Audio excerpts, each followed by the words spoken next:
Okay, folks, we're now going to start our first steps into actual devices in this course. This lecture is going to cover contact potential and depletion region, which are two of the core concepts to set up a diode. And as I've mentioned previously, once you understand diodes in this course, you are well on your way to understanding all the other devices as well, because you'll find that all the devices, CMOS or MOSFETs, lasers, solar cells, BJTs, they're all based on diode type behavior. Okay? So the photos to get us started today are pictures of chunks of material, which is basically all we need for this lecture. We have a big chunk of silicon here, which is what we call our host material, meaning that we will then dope it with things such as boron, which is in column 3, which makes it an acceptor, meaning it accepts an electron and therefore creates positively charged holes. And then you have an element like phosphorus, which we're going to dope into it, which is a donor, meaning that it gives up an electron when it goes into the silicon, and of course gives us our electron concentration. I want to emphasize again that this and the next lecture are arguably the most important for all of semiconductor devices. If you can 100% follow these lectures, then you are well on your way to understanding all semiconductor devices. And furthermore, from last week, if you're not solid on drift versus diffusion, make sure you go back over lecture 2 again before you go into this lecture, because we're going to use those here today. So let's get ready to make PN junctions, and to do so, the first thing we're going to do is start with a block of P-type material and a block of N-type material, hence the term PN junction, which is the basis for a diode. And we're going to assume that we're at 300K and everything's at steady state to begin with. Okay? So, let's look at what happens here. So let's say you're walking down Main Street here on campus, and on the sidewalk you find a block of P-type material. And then your buddy finds a block of N-type material. And so you get together and say, hey, if we slap these two things together, we should be able to create a diode, right? And so looking at these materials, you remember that the circled things here, these are the boron atoms. They can't move, but they're negatively charged because they stole an electron from an adjacent silicon atom to create a hole, and the hole can move. And then also remember that in the N-type material, these circled positive things, those are the phosphorus atoms. When phosphorus was put into silicon, that created an electron. It gave up an electron to bond with the silicon. The electrons can move, and the phosphorus atoms are positively charged, and they cannot move. And so the first thing you see when you join these things, in terms of the question is, what do you think will happen?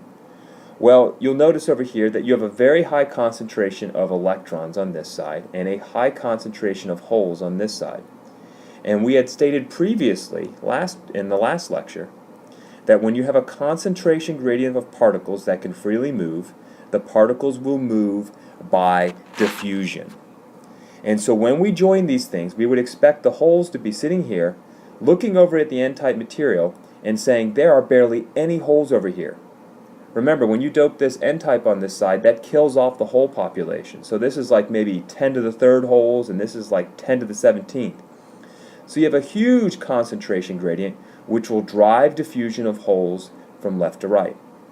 Similarly, the electrons here see a huge concentration gradient. Again, you have lots of electrons in the N-type material, and in the P-type material, all the excess holes kill off a bunch of electrons by recombination. And so we should expect electrons to diffuse over to this side. And so that's exactly what happens when we join the materials.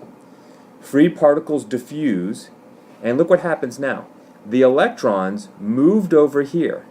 So here's my electrons now in the P-type material.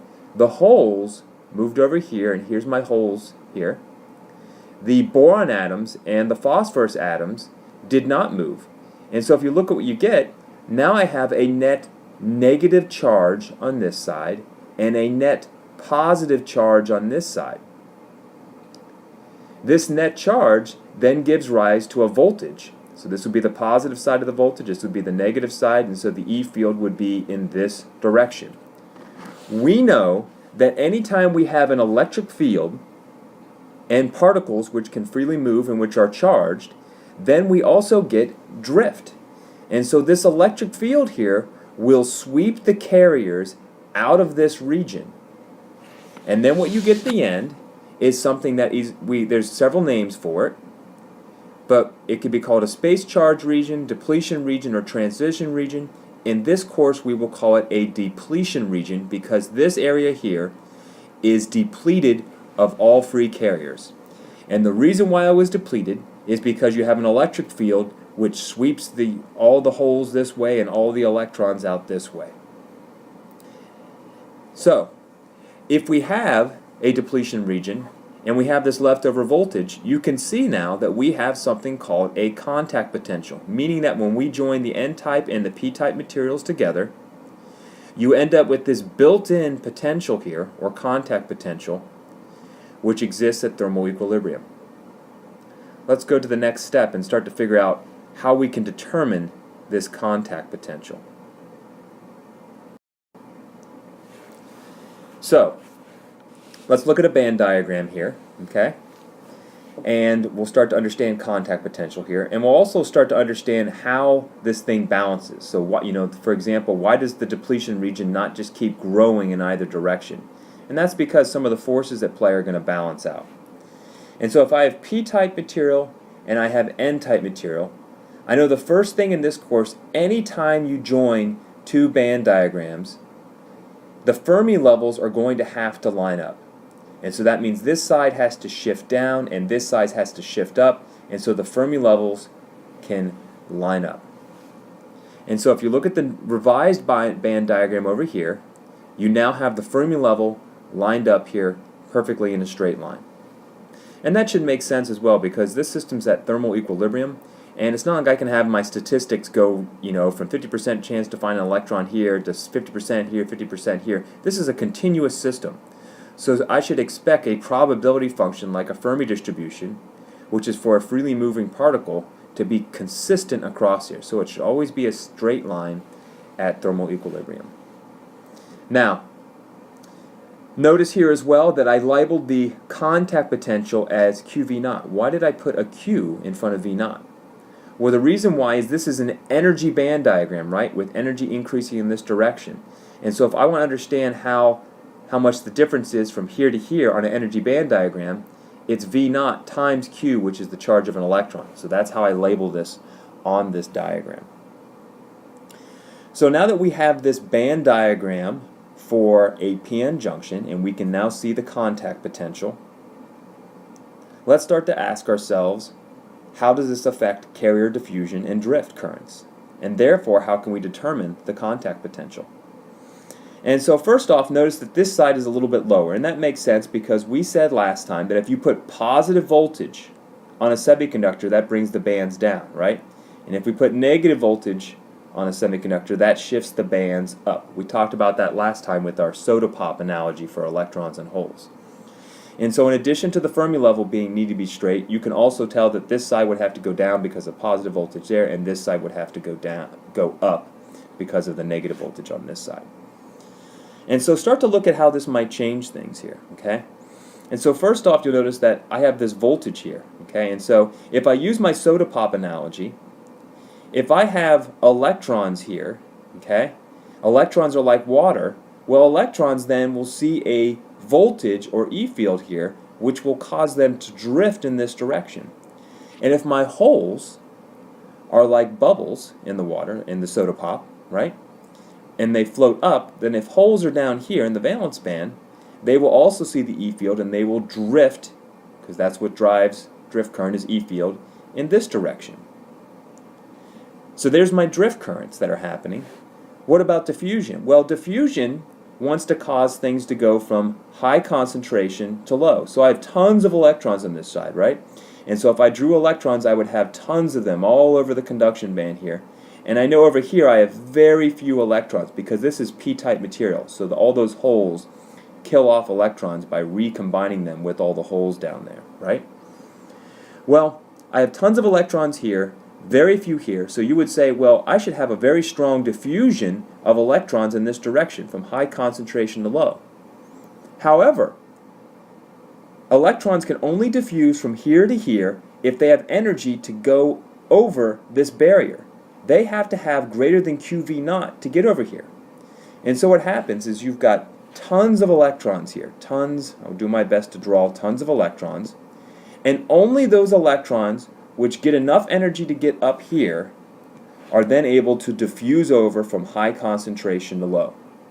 And so this barrier automatically starts to reduce the number of electrons that are diffusing over, which makes sense because if it wasn't for this, then basically the rest of this would just keep depleting out, right? The depletion region would keep growing in either direction.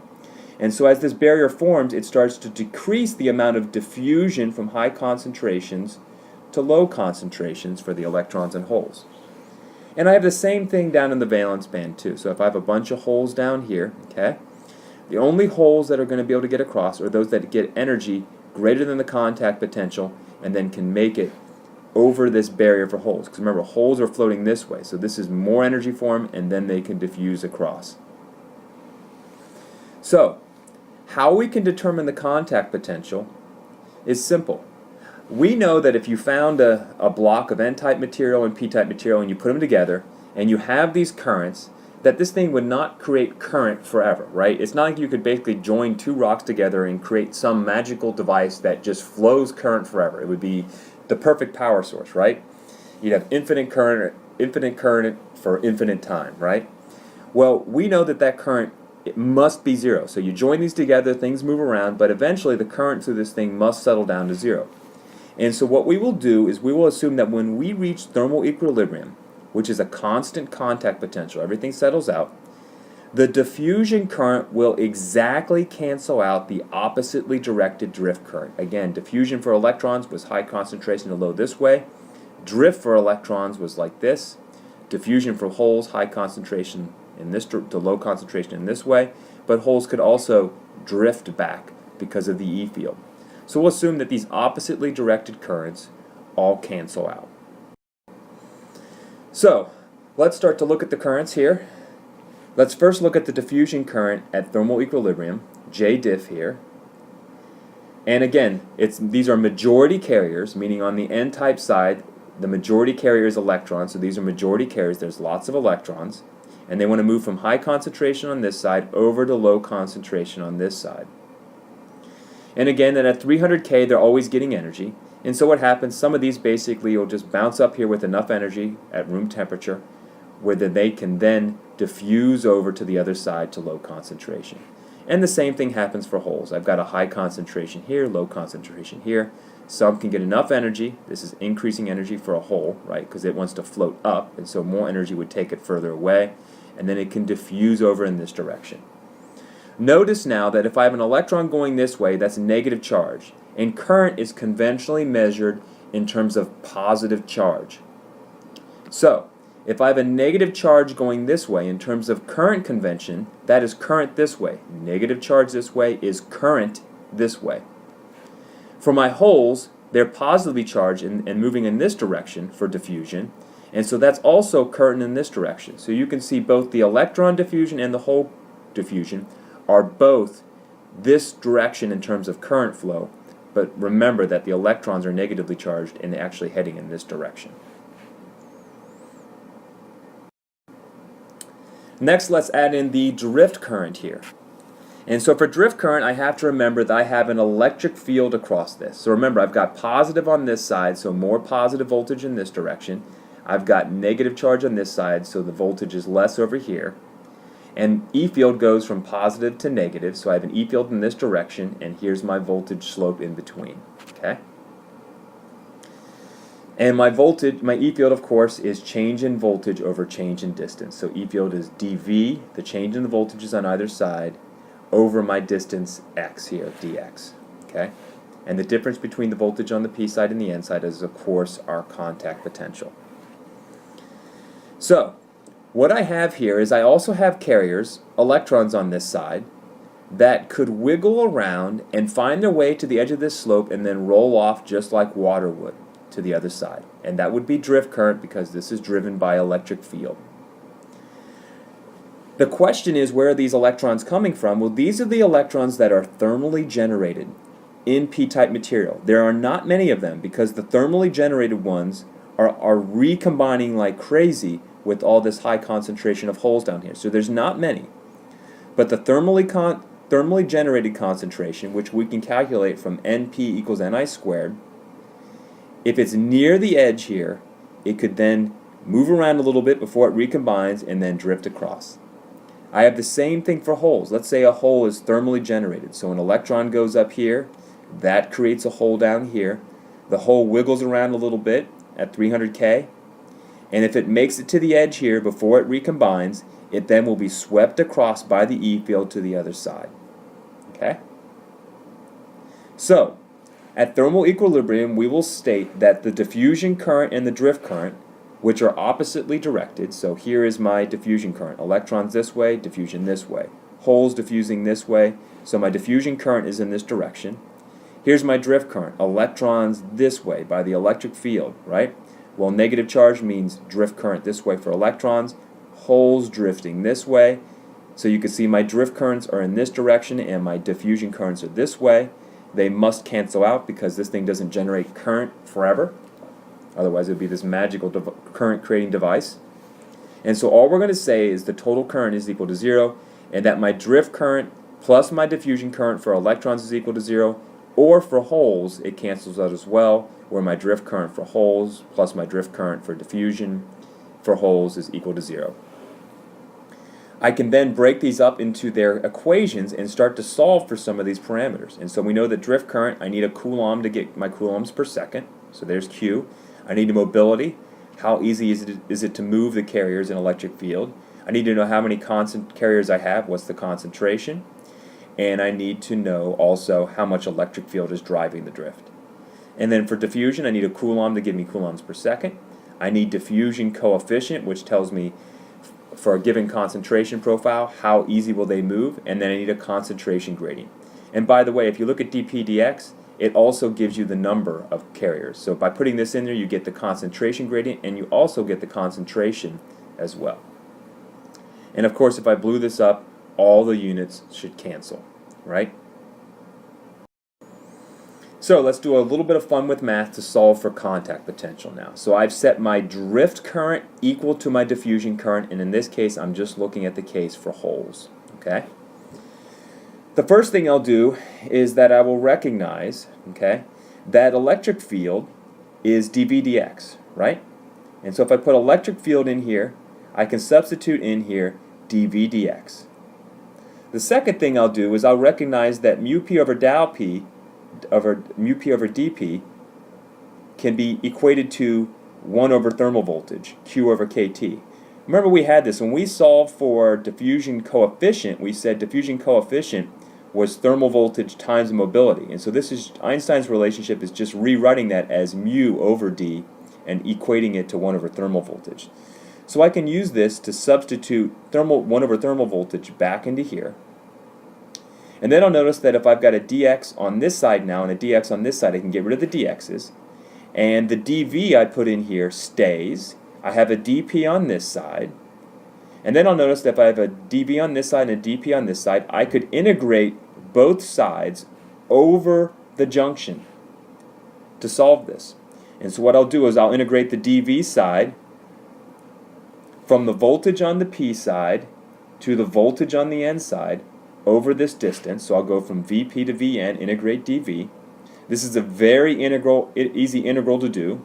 Basically, I get Q over kT, and the integral gives me, of course, Vn minus Vp. Okay? And then on the other side, I'm integrating with respect to carrier concentration. So I have 1 over P dP, and I'll integrate from P sub P on this side to P sub n on this side, where I know the concentration is lower. And this becomes the integral of 1 over P is just natural log of P. So I have ln of P minus ln of P sub P, which is ln of P sub n over P sub P. Okay? So I did that integral. And before I go further, I want to note something here. It's always good to look at your units here. So if this is 1 over thermal voltage and this is voltage, then this side has no units, right? That should make sense, because when you take the natural log of something, no units can come out of it. Just like you take the sine or the cosine of something, you can have no units come out of that, right? You can have no units come out of that. So this is unitless and this is unitless as well, which makes sense in the end. Okay? So, if I have this V sub n minus V sub p, well, if I look at that V sub n minus V sub n minus V sub p, well, the difference between V sub n and V sub p, that's just my contact potential.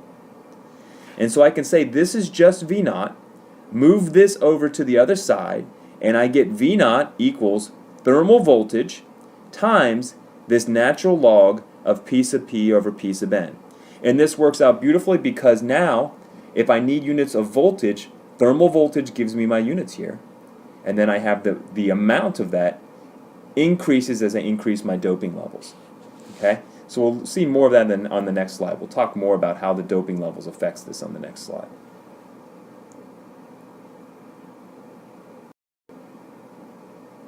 So let's get some useful alternate forms using this equation which we just derived. V naught is equal to thermal voltage times the natural log of holes on the p-type side and hole concentration on the n-type side.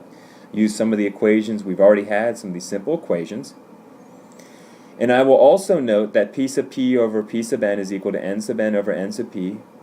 And if I have this in a natural log, I can take the exponent of both sides, and I can say P sub p over P sub n is equal to the exponent of the rest of this. So I'll move this over to this side, take the exponent of that, and I end up with e to the q v naught over kt. Okay? And again, notice this is unitless because I've got voltage divided by thermal voltage, which makes sense because you cannot have units inside an exponential, right? So, let's keep moving along here. I will substitute in some equations we had from earlier in the course. So I can substitute this equation in for P sub n and this equation in for P sub p. And then I have this as I see here. I'll divide these exponents, which is the same as just subtracting terms. And I'm going to separate these out as follows. I'm going to basically put a portion of the exponents in the first one and a portion in the second one. So I can take this one and I can eliminate this term saying it is 0. And so why was I able to basically say this term here is 0? Well, that's easy. This says the energy level for the Fermi in the N minus the energy level in the Fermi for the P should be 0 because they're equal. Fermi level in the P and the Fermi level in the N are at the same energy, right, at thermal equilibrium. So if I subtract the same values from each other, this goes to 0 and I can get rid of this term because it becomes 1. All I'm left with then is e to the energy in the valence band minus e to the v in the valence band in the p minus e for the valence band in the n-type material divided by kt, which is equal to qv naught over kt, which I had from before. And I could say, well, if this is two exponents, then everything up top must be equal, and I can get rid of the kt's, and I end up with qv naught is equal to the energy level for the valence band in the p minus the energy level for the valence band in the N. And that should make sense. All I'm saying here is that my contact potential, V naught, is equal to E for the valence band in the P, E for the valence band in the N-type material. The difference between these two is indeed my contact potential. So we just reconfirm that these equations work out in terms of predicting contact potential as we would also see it on a band diagram. Now, the most useful form of this equation that we will use in this course is to basically take this P sub p over P sub n and substitute in P sub n equals ni squared over nd. So put that in there, okay? And then substitute in P sub p is equal to na. And when you do that, you will end up with this equation where V naught is equal to kt over q, thermal voltage, times the natural log of doping on the p-type side and the doping on the n-type side divided by ni squared. So if I plot my contact potential versus doping levels on either side divided by ni squared here, you find because this is a log plot on this side, semi-log plot, you'll find your contact potential goes up proportionally with a logarithmic increase in doping level, which I would expect based on this equation. So let's see if this makes sense to us. So if I increase the doping levels, contact potential goes up. And that should make sense, because if I increase my doping levels, okay, if I increase my doping levels and the carrier concentrations increase on this side, more electrons on this side, more holes on this side, then I have a stronger force to cause these things to diffuse over. And so if I have more diffusion, that's going to give me more force to basically put more electrons on this side, more holes on this side, give me a larger contact potential. Furthermore, if I increase the doping level, I also have a larger concentration of these donor and acceptor atoms in here. And so when I deplete, I'll uncover a higher concentration of charge on either side, and so higher doping level also gives me higher contact potential as I see it within the depletion region. It should also make sense because if I increase doping levels, my Fermi level gets closer to the valence band on this side and closer to the conduction band on this side, so that when I join these materials, they have to shift more in order to line up, right? So this has to shift more and this has to shift more down here if the Fermi levels are closer to the band edges. And so all of this should make sense in terms of higher doping levels giving me a higher contact potential, in terms of understanding the drift and the diffusion going on, but also in terms of the Fermi levels having to line up when you create the contact potential. Here's some MATLAB code you can utilize to calculate contact potential. It shows the same thing. We're increasing NA or ND in this direction, and you can see contact potentials increasing as well. And here's the code if you'd like to use it. Next topic I'd like to look at is something called space charge. And so we want to look at how much charge is created in the depletion region and what's the distribution of it. So let's do this for the case where we have ND greater than NA, meaning that the number of donor atoms on this side, on the N-type side, is greater than the number of acceptor atoms on this side. So this is heavily doped N-type, lightly doped P-type. Well, we know that we must have the charges balance out. Just like a capacitor, if I put 6 charges on this side, I need 6 charges to happen on this side, right? Well, if this side is heavily doped, then I have a high concentration of phosphorus atoms, and on this side is lightly doped, and I've got a lower concentration or density here of boron atoms.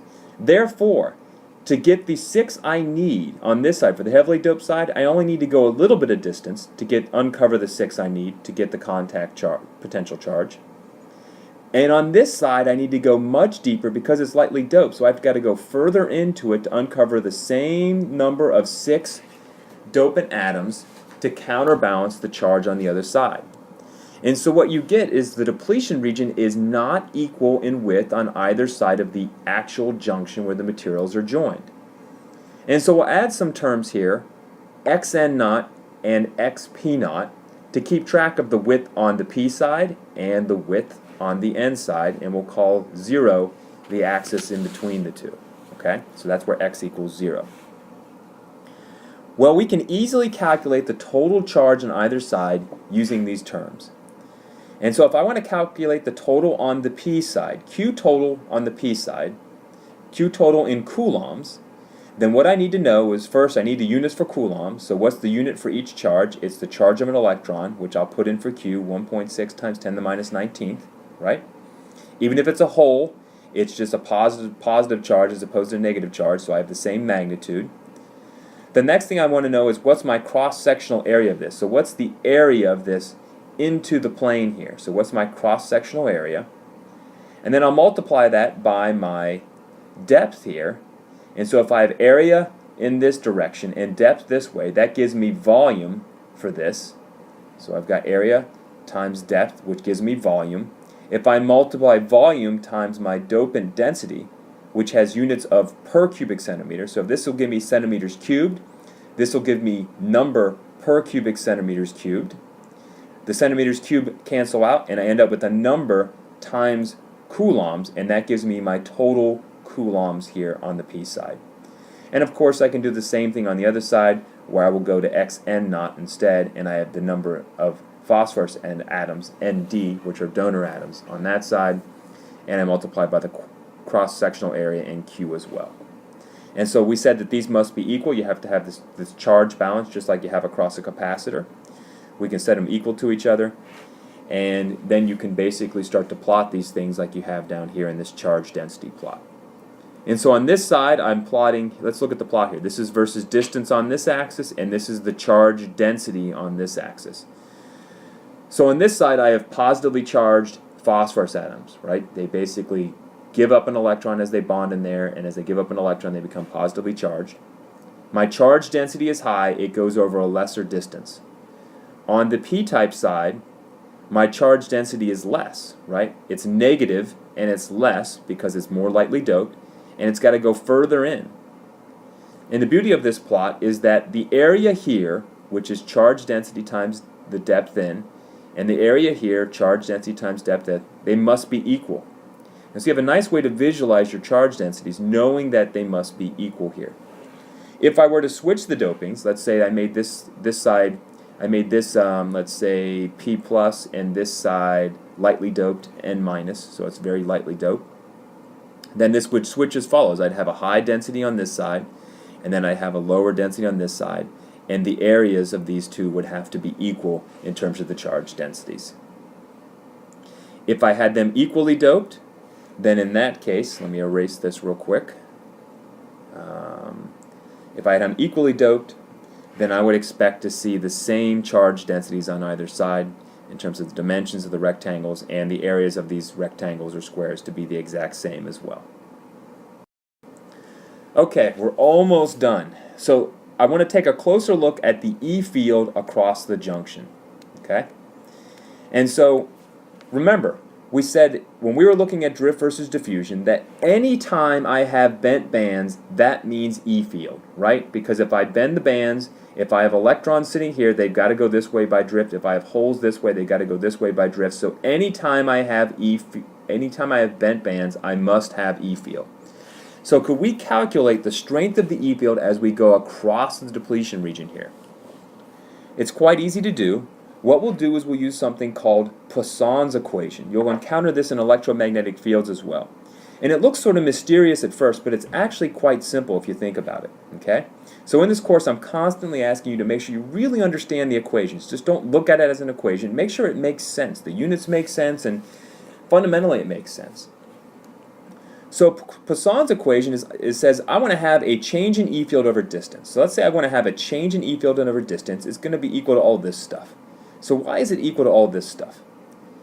So I'll tell you why we cross this term out in a second, but the reason why it's equal to all this stuff is that if I want to have a change in E field over distance, then if I want to have a big change in E field over distance, I need lots of charge to do that.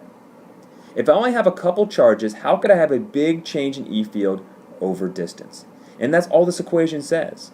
Bigger, bigger, and bigger change in E field requires more and more charge density to achieve that change in E field, which makes sense. If you want to have a big change in E field, you better have a lot of charges on one side, less on the other, and the more you have, the more change in E field you can create.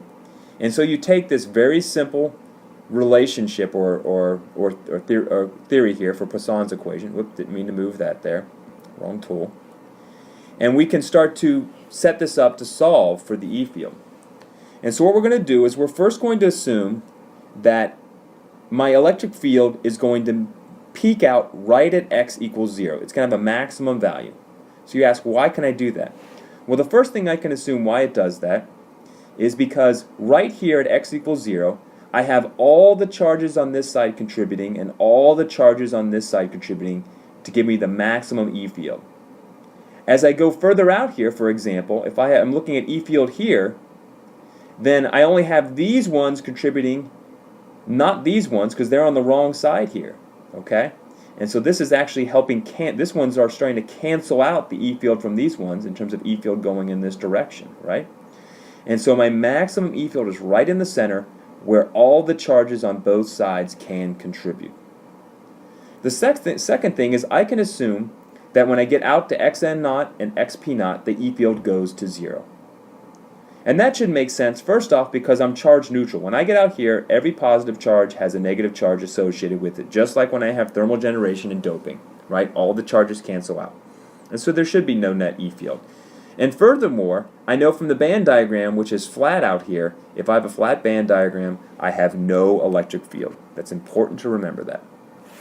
So, I know I've got, what I'm going to do is I'm going to get 0 here at xn naught and xp naught for the E field, and I know it's going to peak out here at E naught, and I want to solve for this. And so all I'm going to do is I take Poisson's equation, I'm going to get rid of this P and N term. The reason why, I'm integrating over the depletion region. And by definition, the depletion region is depleted of electrons and holes, right? So I can get rid of this term. All that's left in the depletion region are the ionized donor and acceptor atoms. So I will integrate, for example, on the P side, I will integrate Poisson's equation from 0 to E naught. So I will go from 0 E field to my maximum E naught here, and it's equal to this, right? So it's equal to this in this case. Remember, Na has a negative charge on this side, so I have a negative charge out in front here. And notice that I'm going to get an E field which is negative here as well. So that'll all make sense. I integrate on this side. If I'm going to move I move my dx to the other side. So I integrate electric field here, dE. I move my dx to the other side. I integrate this side from xp naught to 0. So I'm going from 0 to E naught, and I'm going from xp naught here to x equals 0 right in the center. Integrate this side. And that's just going to give me xp naught. That's really easy, right? I could do the same thing on the n side, similar integration. And if I basically, both of these equations will give me the following relations. It says that E naught is equal to minus Q over the dielectric constant of the material, nd xn naught, which is also equal to minus Q dielectric constant of silicon in there, Na over Na times xp naught here. And of course, this E field should be equal to the E field on this side because they join right here at the same. So it says the E field right here is the same. So you could calculate it using information either on this side here or on this side here because it's equal right in the center. So now we've got a nice way to determine our E field strength in the bands. And let's see if we can start to make sense why we have this changing slope across the bands. This is important. We're going to cover this in our problem session this week as well. And so look what happens here. My E field is negative with respect to distance x here, which makes sense because my E field is in this direction, from positive to negative, right? E field's in this direction, so distance x is in this direction, so I get a negative sign for E field, so it's down here.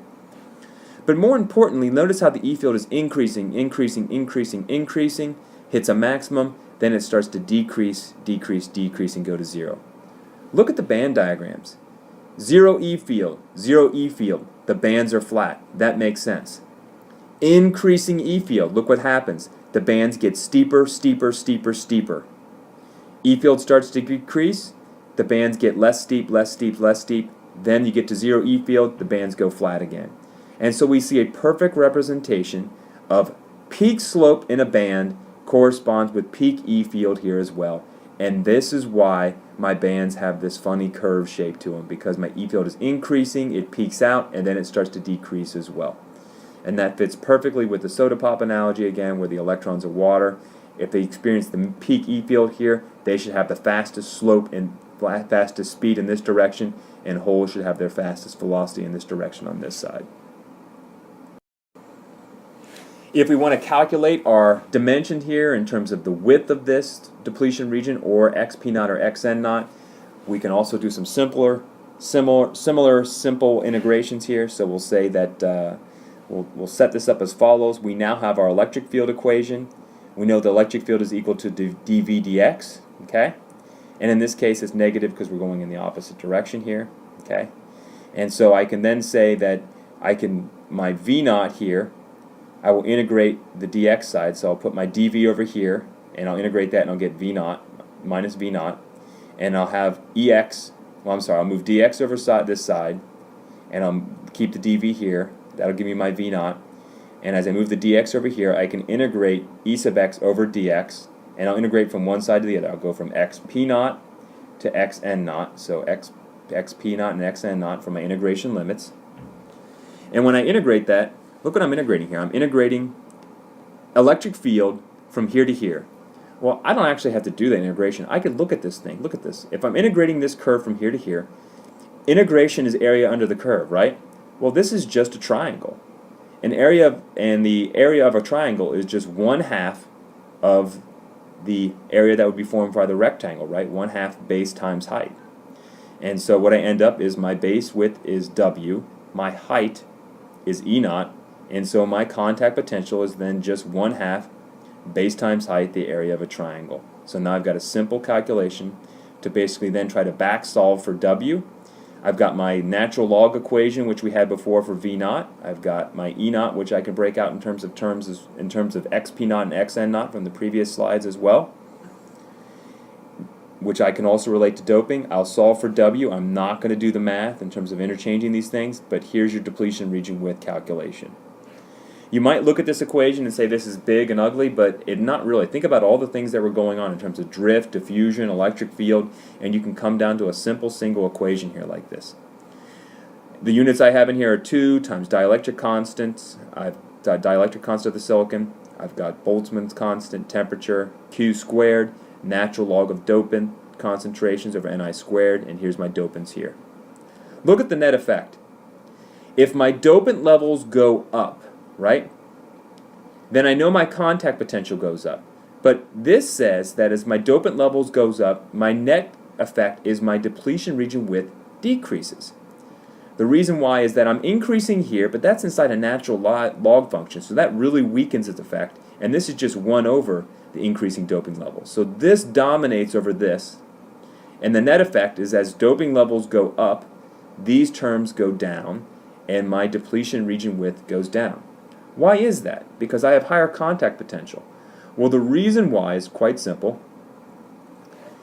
I basically have to go, even though I need more contact potential, I have to go less distance to uncover the charge I need. So if dopant levels increase on either side, sure, I have higher contact potential, but I don't have to go as far to uncover the amount of charge I need to build up that contact potential.